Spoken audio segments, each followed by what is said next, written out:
Hey guys, today I'll show you how you can make a collage video in Canva. So let's get started.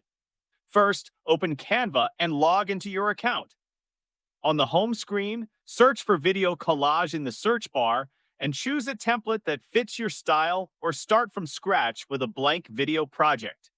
Once you're inside the editor, click Uploads on the left panel to upload your photos and videos. Then drag and drop them onto the canvas. Next, arrange them into a layout you like. You can resize, crop, or rotate clips easily. If you want multiple clips playing at once, drag them side by side or stack them in a grid. Then, to make your collage more engaging, click on Elements and add shapes, frames, or borders around your clips.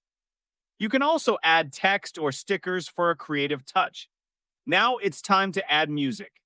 Click on Audio from the side menu and pick a track from Canva's free library. Adjust the volume and trim it to fit your video length. Once you're happy with everything, click on Share, then Download, and choose the MP4 video format. Now your Canva collage video is now ready to post anywhere you like.